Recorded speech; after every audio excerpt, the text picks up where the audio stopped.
Welcome to the Tackling College Sports Podcast, the definitive resource to help you navigate your way to play college-level sports. Here are your hosts, Chris Legates and Mark Franco, where they want you, the TCS Nation, to be your best.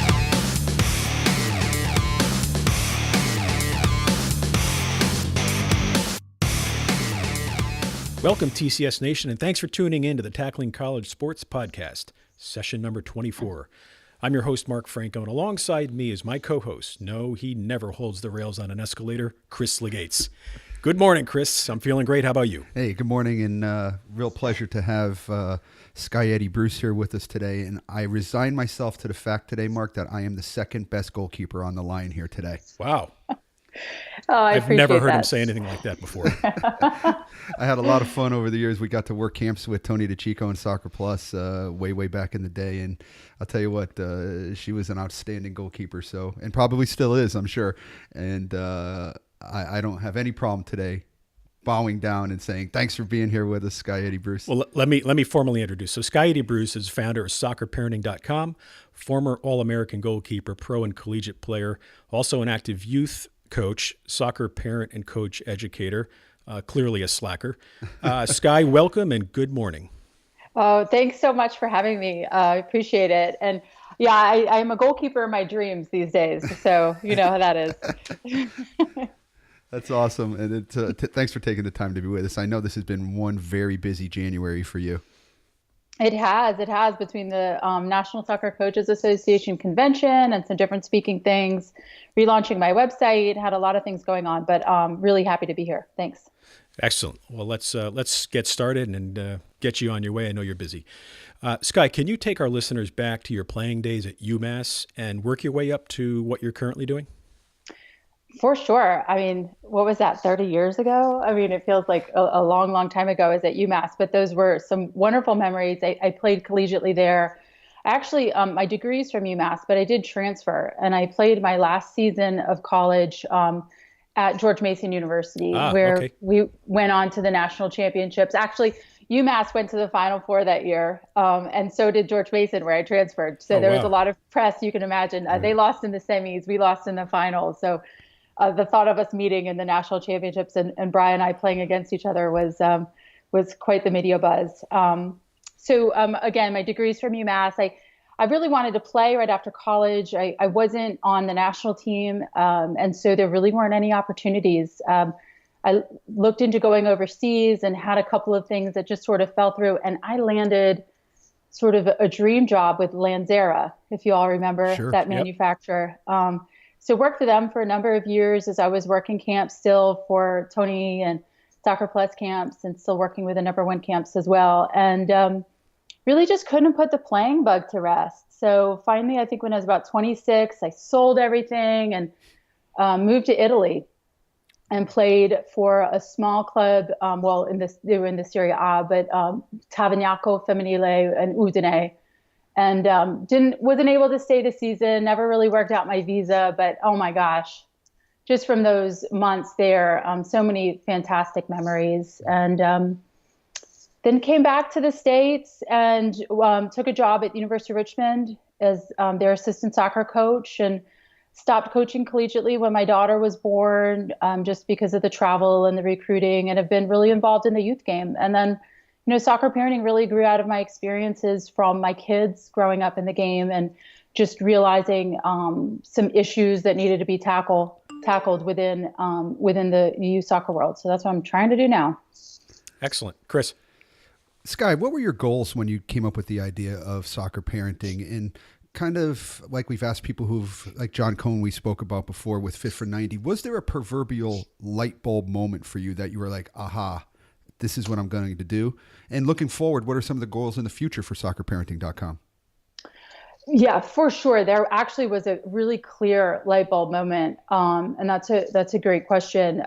The overall mission with soccer parenting is that I'm trying to elevate the game by engaging and educating parents. And for me, my light bulb moment was my daughter going out when she was, I think, 8 years old, to the ADP program at our really large club in Richmond.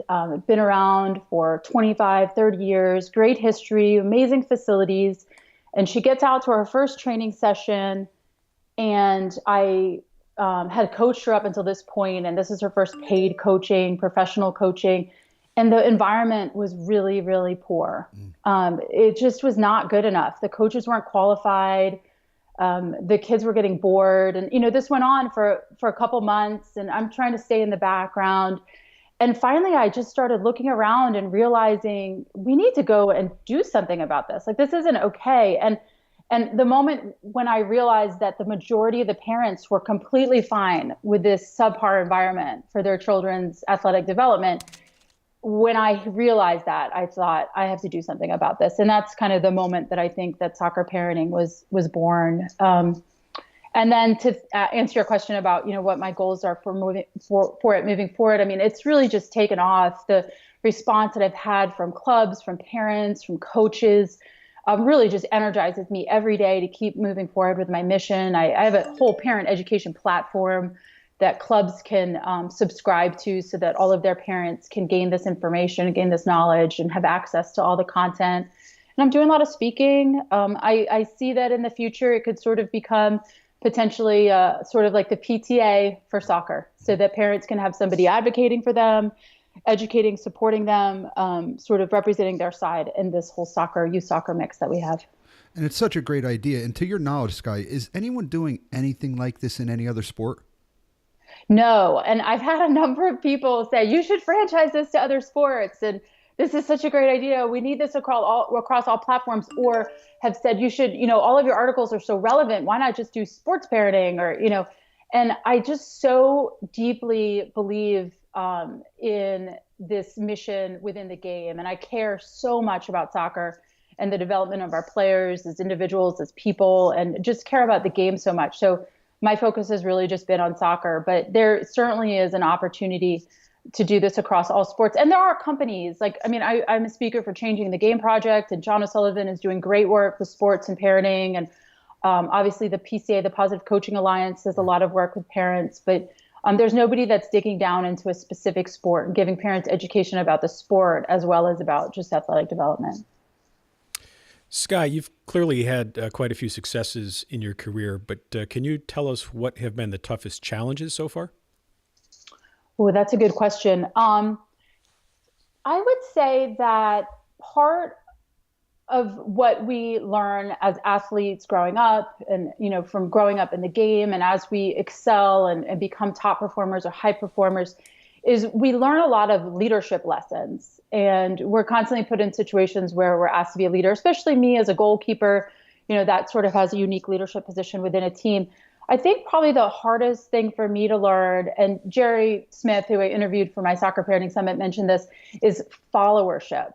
And, I think that's a really important aspect of being a teammate and of being an important part of a team. And I would say that learning to step back and listen to other people, appreciate everybody's opinions, and value what you learn from stepping back and learning how to follow and let other people lead. I've learned that even with my soccer parenting company, like listening to parents and letting them guide me in terms of where I go with this company, because there are a lot of real significant needs out there. And I think that's a key thing for young athletes to learn and to appreciate, especially as they get into the college game, where they go from being the leader and then go into a team where they're an underclassman and there are other leaders, and now they need to be a follower. Right. It sounds very similar to when I started my career. Someone told me, you have 2 ears, 1 mouth. Listen twice as long as you speak. That's great advice. That's very good advice. Yeah, absolutely. Skye, our podcast is geared towards the high school student athlete that want to take their athletic careers to the next level. And we have spoken with coaches of many different college sports who are now saying that the multi-sport athlete is a much more attractive recruit than the 12-month one-sport athlete. What are your thoughts on this?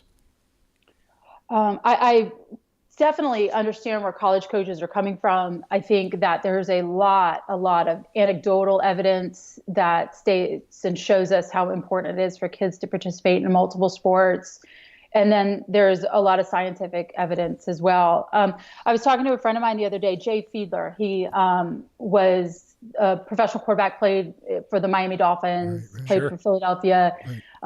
He went to Dartmouth. He was a multi-sport athlete all through college. I mean, his platform and what he speaks to, I think, really exemplifies the importance that we have of our kids having a variety of experiences. I interviewed Tiffany Roberts, Sahadic now is her married name. Yep. She was a phenomenal national team player. I mean, she just like embodies the word grit and determination.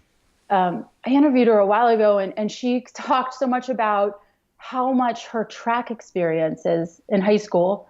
She was a state champion track athlete in Southern California for the half mile. I ran the half mile too. It's a grueling race. And, how those lessons and what she learned about herself translated into her soccer experiences. So I really understand, and appreciate the value of multiple sport participation.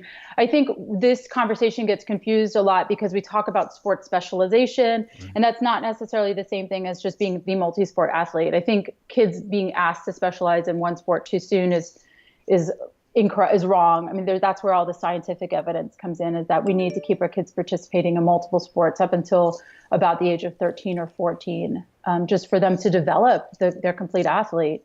And then, the value of kids being able to continue to participate in multiple sports through high school, I think is something that we're starting to realize the importance of that. What is your experience locally where you are with the kids that you're dealing with? Yeah. So, I have a daughter who's 16 years old, just going through the college recruiting process now. She plays in the ECNL, and these girls are all able to play high school soccer, which obviously isn't another sport. But they could, at that opportunity, decide to run spring track, or they have a little bit of off time where they're able to do that.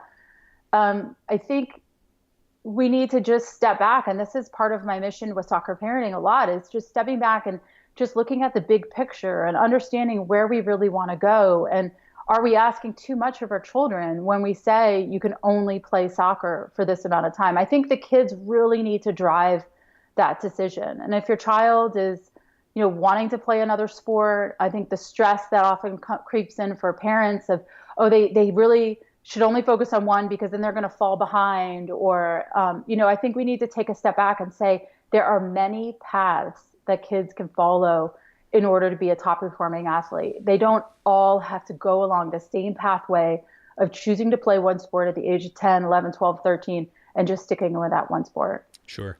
Yeah, 100%. Chris? Skye, you recently gave 5 presentations at the National Soccer Coaches Convention in LA. First of all, can you tell us what that experience was like as you continue to have your resume grow with NSCAA? And you mentioned in one of your speeches there that you feel that youth soccer is at a tipping point, and we've mentioned the term that it's broken. One, how can it be fixed? And two, how do we see the integration process, let's say, of parents and coaches working together to make a much more, let's say, harmonious environment? Gosh, yeah, I could go on for a while on this one. So obviously there's a lot of emotion about this because I was asked to speak so many times at the convention. That was just a demonstration to me of the messages that I'm giving out through the soccer parenting platform are really ones that people want to hear. And that's why I say we're sort of at a tipping point. I feel like we've gotten to the point where coaches and parents are starting to say, hey, wait a second, this isn't working. This youth soccer experience and the structures that we have put in place are not ideal, and we can be a lot better. And so how can we transform what's going on right now? How can we change to become better? And one of those things, quite frankly, is answering your next question, is connecting parents and coaches more.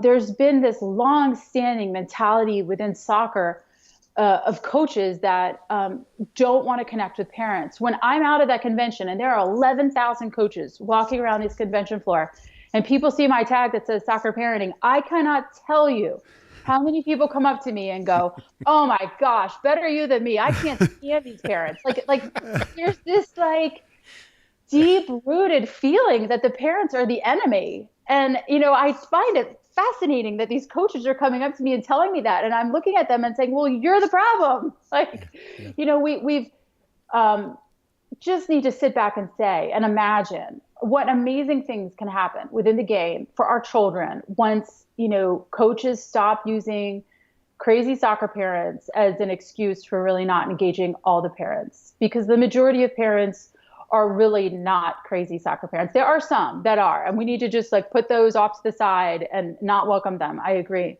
But the vast majority of parents, from my experiences, are just a little stressed. They have some questions. They want information. And this lack of connection from the coach makes it even more stressful of a relationship. So when I think the number one thing that needs to happen in youth sports right now is that we need to reframe the relationships that coaches and parents have, and we need to work diligently from both sides, parents and coaches, because it's not just the coaches. I mean, parents need to re-understand how this relationship is going to work, and we just need to extend trust to each other because our kids deserve it. Our kids deserve the best experience possible for them to learn and grow as people. And we need to kind of remember why we're doing this. Remember, what this really is all about. This is not about winning. This is not even really about playing. I mean, this is about developing character in children. That's what the real big picture to all of this is. Chris, that's similar, if you recall, what Glenn Crooks. You remember what he was talking about, dealing with actually embracing. You know the story better. Yeah, Skye, and we were talking a little bit about it before we started recording, but Glenn told a great story that shows, I think, probably his evolution in integrating parents with coaches, and something that I'm going to do. I coach a club program as well and run a club program. But what he did was brought his parents into like his tactical sessions. So when he was at a tournament and they were in the hotel, lunchroom or cafeteria, and he was talking tactics with his team, he actually had a separate session for the parents so that they could at least understand what the team was trying to accomplish tactically, and maybe they would be giving better instruction, because sometimes as a coach, you want a player to dribble and beat somebody one-on-one, and parents are yelling, boot it, kick it. Yeah. And, the child is confused, So I really liked what Glenn said. It seemed like something so simple, but he had his own pretty much tactical session for the parents so that they can understand what the system of play was, what they were trying to accomplish, and that they could be maybe a little bit more supportive of it on the sideline with their instructions and shouting and yelling as well. No, I love hearing that. And when Glenn and I get talking, because, our friends, like we can go off on this whole, like the possibility and the potential, and it's really exciting. And I couldn't agree more about the need to engage parents in the soccer process, which is, what I'm really trying to do as well. We talk a lot about, parenting issues and, physical issues for kids and stuff. But a lot of the content that I'm pushing out is about the game, because once parents understand the game and can engage with it a little bit more, then I think we're going to start seeing the game improve. I had a great conversation. I'm going to interview this guy about a club in Indianapolis that started having parents come out for a session every Thursday night. They invite the parents. This is your session for an hour, and it's a training session. It's not just like adult league pickup. It's like putting them through it. And just the response that they've had from parents. I mean, he said sometimes they have 35, 40 parents come out for one of these sessions because it really helps them connect to the game. So as we're seeing more and more programs like this pop up, and again, Glenn's idea is great about including the parents in the tactical side of things, we'll start to see improvements. One of my sessions out at the convention was 7 steps to get parents to stop talking on the sidelines.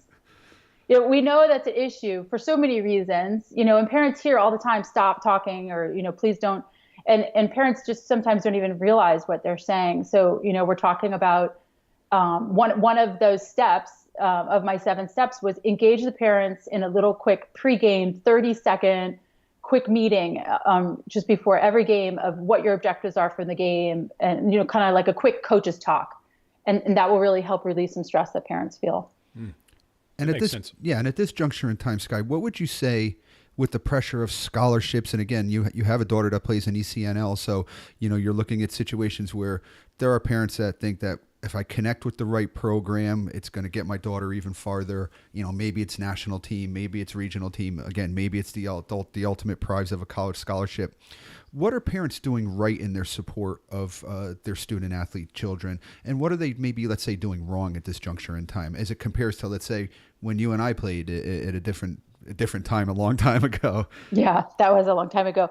Well, it goes without saying that culturally things have really, really changed. Just the level of involvement that parents have in kids' lives, for better or for worse. There's lots of talk about helicopter parenting or lawnmower parenting, and those are all sort of separate issues. But society is different, and there's a lot of things that have changed. When we were growing up, I don't remember what the cost was for me to play, but it certainly wasn't $12,000 a year for me to play youth soccer. And so as parents are investing more and more money, they feel like they're required to get a little bit more back. And I think some parents are valid with that, and some of the environments aren't good enough. And so parents need to step up to that.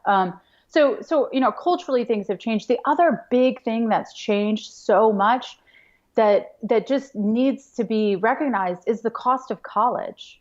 And as the cost of college has gone up so significantly, then so much more stress gets put on this whole concept of the college scholarship. So we need to acknowledge, where we're coming.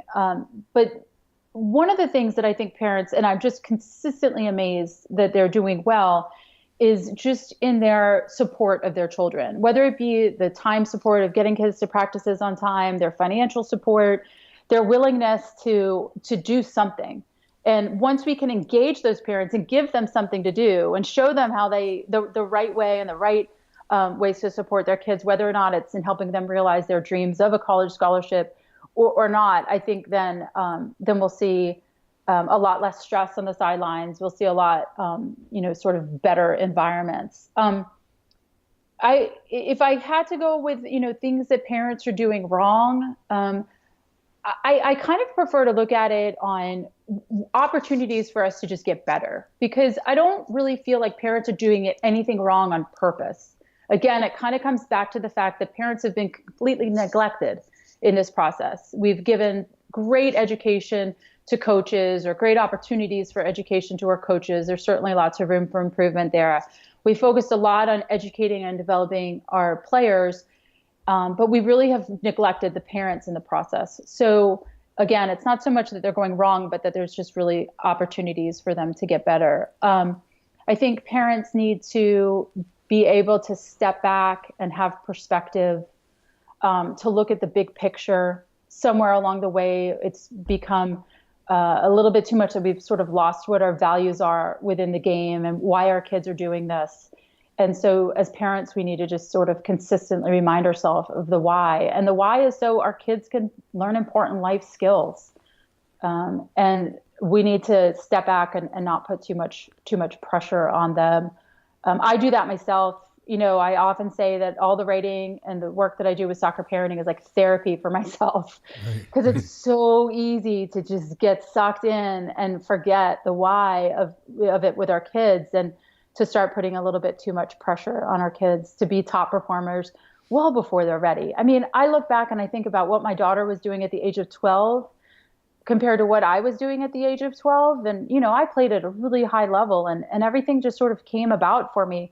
At the age of 12, I was not thinking about performing to the extent that we're asking so many kids these age to perform to. So, I think just sort of stepping back and having some balance is important to everything. And on the flip side of that coin, Skye, you and I have had some great coaches along our path, and we've worked with some great coaches as well. We've had a chance now through our careers to be able to interact with great coaches. Are coaches, let's say, aloof now, or maybe a little more egocentric or egotistical, that they'll just be like, oh, I'm not including the parents in on this. They're not part of this. They shouldn't be part of this. It's my team. And, have we created some of the problem as well? And has that changed in the years since we played? Yeah, I mean, I think the advent of the arrival of the paid coach is another big thing that we need to understand about the culture. I mean, all of my coaches growing up were parents. Right. They were volunteer coaches. And so therefore the natural tendency for those parents was to focus on what they knew. And that was parenting. That was life skills type things. And they tried to dabble with the soccer as much as they could and supported us that way. But the vast majority of their approach to coaching was about character development and being a teammate. And so as the paid coach has come onto the scene, I think a couple things have happened. And part of it is ego driven, for sure. And we have a big problem with egos in soccer. I mean, I've seen it. We've all seen it. Yeah. Those coaches that just don't want to engage. But I propose that it goes much higher than that. This is like a cultural phenomenon within the sport that we're dealing with, all the way from FIFA, as I wrote about earlier this week in my article, all the way from FIFA and just the ego-centered focus that they have to the way that they operate, right. All the way down to our national team programs and the connections that our national team coaches have with other coaches. It just sort of drives itself all the way down. And there's just feeling within soccer that the support, it's the top position doesn't talk to the lower position. The coach doesn't talk to the parent. The better coach doesn't talk to the novice coach. Or the travel coach doesn't talk to the rec coach. Or, we just see these things happening, and that's just we've got to get past that. And we are teaching our coaches to do this because we don't know what else to do. I talked to a group of coaches a few months ago. There were a number of young coaches who came out and said, well, I'm confused because I was told when I got into coaching last year, these are new youth coaches, right. I was told not to talk to the parents. Wow. Are you telling me now that I should be talking to them? So they're actually being told, do not talk to the parents. That's the education that their club is giving them. And so we need to take a step back and reframe the way that we're educating our young coaches, and just reframe the culture that we have within the sport. And I could see why you would say that it's at a tipping point and why it needs to be fixed, because it's not just one-sided here. As I said, I run a club program. I've done it for 25 years. I've been in the college game 25 years, and I see it from both sides. I mean, there has to be a give and take from parents, and there needs to be changes in coaches. And some of the stuff that you just said, I've heard many times about don't talk to the parents, stay away, keep your distance, whatever. And at the end of the day, it's still a customer service business, and you need to be able to interact with people to make it the best possible experience, no doubt. Yeah. I mean, all of our coaching education, if you've gone through your licensing pathways, the vast majority of all the education we get is all about the game. It's about tactics or how to do this or, principles of play, all of these things that are related to the game. When you asked me a moment ago, or you alluded to the fact that we've been really lucky, especially through Soccer Plus and working with Tony DeChico. I mean, those are some great coaches, and I'm lucky enough to have some great coaches as mentors. And all of the great coaches in my life, my track coach in high school, some of the other coaches, I don't remember anything about what they taught me about the game. I remember their connection to me and their belief in me, and how they empowered me to make me believe that I could just accomplish more than I ever thought that I could accomplish through their connection to me. And we don't teach coaches how to connect with people. And that's not part of our normal coaching education. One of the sessions that I did out at the convention was about emotional intelligence in coaching. And a number of coaches came up to me and said, I've really liked your other talks. I want to listen to you talk again. What's emotional intelligence? I mean, so you're coaches in the game that don't even understand the potential that they have to be a more effective coach, and even understanding what the most basic principle of coaching and connecting with people could be. So, we have a long way to go, but I do really feel like I said, and you've said a couple of times, that we are at a tipping point, that people are getting to the space where they're saying, okay, enough is enough.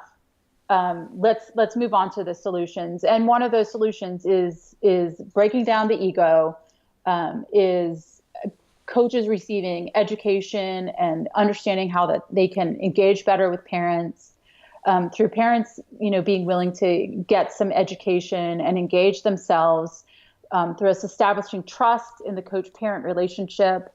All of these things are stepping stones to us building this environment of trust and support, because at the end of the day, again, this is just all about our kids having great life experiences. This is not about anything except for that. And we need to remember that and reflect upon that. 100%. I couldn't agree with you more.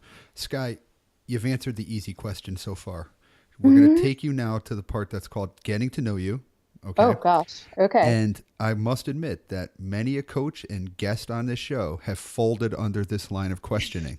So we're going to put you on the hot seat. Mark's going to take it from here. He has a little bit of music for you to cue in. And now we're going to find out about Skye Eddy Bruce. Getting to know you, getting to know all about you. Okay, enough of that. Oh gosh. Question number 1. If we were to search your phone, Skye, what would be the top 3 played songs or artists? Oh, I'm not a huge music person. I have a tendency to listen to the same things over and over again. U2, Indigo Girls, and Mumford & Sons is probably like constantly just playing the same 12 songs over and over. Okay. I really listen to podcasts at NPR. Sorry, I'm not a music person. We got to get you on board with our podcast. Yes. Of course. Next, who is the most famous/infamous person you have in your contact list? Probably Franz Hook. Oh, yeah. Wow. Or Kevin Hartman, Tony DeChico, of course. Yeah. Those guys. Excellent. Number 3, do you have a favorite quote? I do. It is Thoreau. Go confidently in the direction of your dreams. Live the life you've imagined. Yeah. Nice. Love it. Number 4, can you give the listeners a little known fact about yourself? A little known fact. I know sign language. Ooh. I like That's that. awesome. Wow. That's a first right there. Yeah, that's awesome. Should we dig into how did you learn that? I grew up going to a camp every summer in Maine where there were a few hearing impaired campers. And so part of the curriculum of the camp is that you'd all learn sign language. But I picked it up pretty well. I used to interpret for family in high school. So. Oh, nice. Yeah. Question number 5. Who has been the biggest influence in your life? I mean, does everyone say their parents? Most. Yeah. I mean, aside from my parents who are the opposite, I guess I'd have to say my kids. Okay. Like they just constantly force me to rethink and be better and to just strive for more. So Sure. my kids. If you could have dinner with anyone, dead or alive, who would you choose? Oh, that's good. You know who I would choose? Who I would love to choose? I meant to find him at the convention. I think I saw him in the distance and I was going to run him down. Is Sunil Gulati. I mean, come on. Yeah. I'd love to just ask him all the questions that I have about what in the world they're doing and thinking and why they've made these decisions between birth year and the whole DA and that's probably, I could have, it would be long. It would be a long dinner because I've got You lots can have several courses, sure. Okay, number 7. If you weren't involved with soccerparenting.com, what do you think you would be doing? I think I'd be involved. I would definitely be involved in the game. I don't think I'd still be coaching collegiately, maybe broadcasting. Okay. I couldn't do play-by-play. I wouldn't be very good at play-by-play. I don't think quickly enough for that, but the broadcasting, something like that. Excellent. Okay, now this is one of our newer questions. Number 8. What is the one thing you believe that others might think is crazy? Oh, well, that's easy because people call me crazy all the time. I mean, or people, my whole platform, that parents are the solution, not the problem. So coaches look at me all the time. I said that to a guy in the elevator at the convention. He's like, yeah, okay, shaking his head. Parents are the solution, not the problem. That's sort of my mantra, and people need to jump on board with it. They are. You got to get that tattooed. And lastly, do you rely, or I should say, do you have any web-based sites or tools that you rely on or enjoy using either for work or personal use? Well, all of my websites, I have 3 websites between the Summit website and the My Soccer Parenting stuff, are on this Rainmaker platform. And I like the Rainmaker platform. Copyblogger is their company. So that just is a big part of my life in terms of managing my websites. The other probably web-based tool that I use has had a big impact on my company would be Meet Edgar, which is how I manage all my social media between Twitter, LinkedIn, Facebook. Okay. We'll have to speak to you about your first choice there. I'd like to learn a little bit more about that. Yeah. Do you want me to tell you now? Sure. No, it's just it's this whole membership site, Okay. which is kind of a new concept that's growing, but Rainmaker just sort of makes it easy to. I've created all my websites myself through them, Oh, I see. sort of like a Squarespace kind of platform, but so much more. So this sounds like it may compete with Shopify. Is that A little bit, a but little it's bit? not. I don't think Shopify has a membership component, does it? I'm not sure. I know it's a subscription-based platform. Yeah. I don't think it has a membership platform because I have another friend who I was just talking to today about moving her site from Shopify to Rainmaker. So Got it. Okay. Skye, you did not break a sweat with those questions. I didn't. Sailed No, through. I did Sailed all right. through. You don't even need a towel, no Gatorade, nothing. You were able to fly right through those with the greatest of ease. So kudos to you on the getting to know you section. I'm going to ask my final question, and I always ask this one kind of to wrap it up from my standpoint. If you had a captive group of parents, like you often do, but you only had this one opportunity to give them one piece of advice in helping their development of their children, what would it be, Skye? I always tell parents that their number one job as a soccer parent is to find the right environment for their child based on their child's athletic potential and their child's mentality, plus obviously their family situation. So I think that that's a parent's number one job is to seek out and find the right environment for their child. And that right environment is different for everybody based on how they want to perform, what their capabilities are. But we need to keep our kids involved in the game. Even if, my son is a recreation player, he does not play at a high level. And I love the fact that he's 13 years old when most kids would drop out of sports if they're not high performers. And he can't wait to get out and do his soccer stuff. So, I've been able to find, and it wasn't necessarily easy, but find a recreation type environment for him that welcomed him as just a participation player, not as a performance player. That's awesome. Excellent. So as we wrap up, Skye, any final thoughts or parting words in addition to what you just mentioned with Chris for our listeners? So I guess is just to, again, just a reminder to parents and to your other listeners, kids included. I mean, we need to remember what we're seeking at the end of the day. And I wrote a lot about at the end is our beginning. So we need to start from, we need to motivate ourselves from what is it that we're trying to get out of this game? And we need to make decisions for ourselves or for our kids based on that. And at the end of the day, what I want for my kids, because it's what I have been so lucky to get from the game, is, soccer is so uniquely positioned as a world sport. I've been able to travel all around the world between playing and coaching and meeting people from all over the world. And soccer has helped me find my place in the world. And that's, ultimately what we should be seeking for our kids through sport. Is it for sport and for soccer to help them find their way? And that would be my final words of wisdom to all parents and even players. Find your love of the game.